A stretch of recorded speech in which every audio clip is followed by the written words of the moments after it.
Hey, hello everyone, welcome back on my channel. It's TJ Sharky again. In this video I want to talk about the recent study done by Jeff Nippards, Dr. Milo Wolf and Dr. Peck.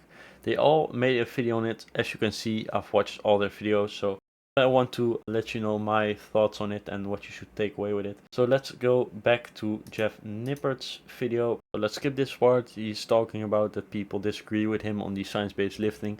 I think some people have a point because some of the exercises Jeff has done, like the lat pull down on one knee, I think it's just a bad idea. You can't overload it that well. If you get stronger, you get pulled into the machine. It just doesn't work. And same with the Call of Duty prone pull down where he does it on the ground. It also doesn't work that well.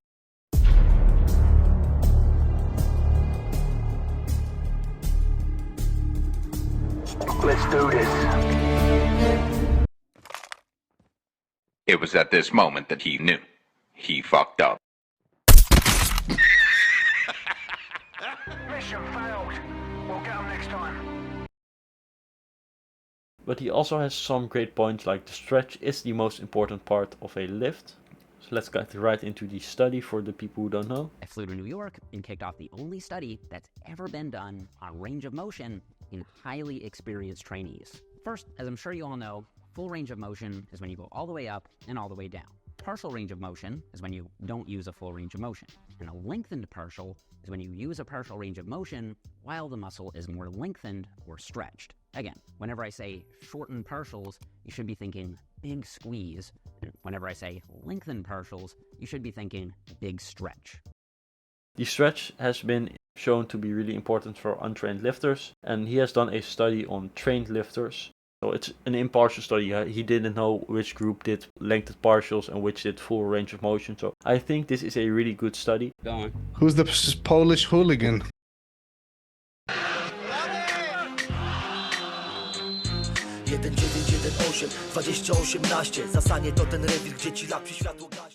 So here on the whiteboard, you can see that on the y-axis is muscle growth, and on the x-axis are the two conditions. So the full ROM side and the lengthened partial side. Full range of motion, Let's see it. 6.6%. Trained lifters, 8 weeks. Show me the money. Okay, so I mean, is it 5.9. is it safe to assume that is basically the same? No difference. Now, just to be clear, statistically, this is no difference. That's because you need to account for random variation, genetics, measurement error, etc. And so if the difference isn't big enough, you just can't score it as an actual difference. So as you see the results of the study, full range of motion versus lengthened partials. So what are my points on this? I think this is a good study to show that lengthened partials definitely work. I think this isn't a negative result for any side.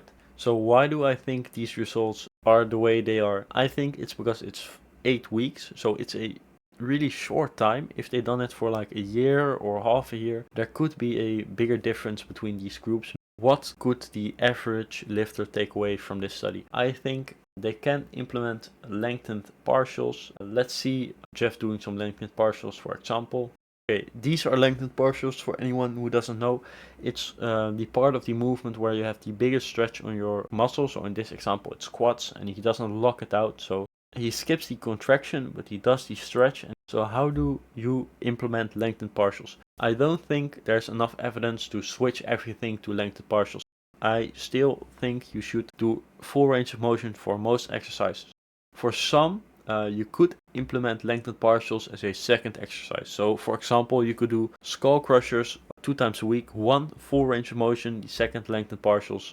You might see a bit better results than 2 times full range of motion, but if it doesn't show better results, it could do similar results, and that's fine too.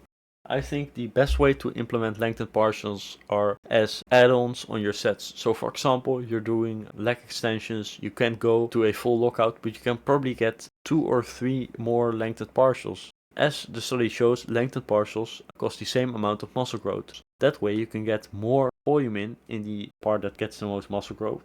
Also at the end of your set, so it's really intense, close to failure. Why not do it? The only point I can think of that is disadvantaged of the theory where you do lengthened partials at the end of your set is it's more intense, and the more intensity you do on one exercise, the less intense your next exercise is probably going to be. I still think lengthened partials are great to implement in this way.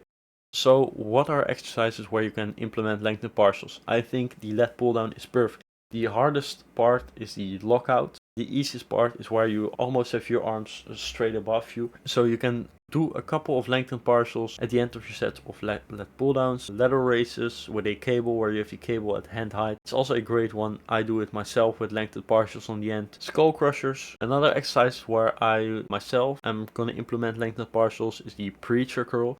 That exercise is already really hard in the lengthened part of the movement, and in the contracted part, the shortened part of the movement, you're basically resting your biceps, you're not doing that much. So skipping the contraction causes the same amount of muscle growth, you shorten the time you do your sets. I think that's a great way to implement it. So anyways, Sharky out, later.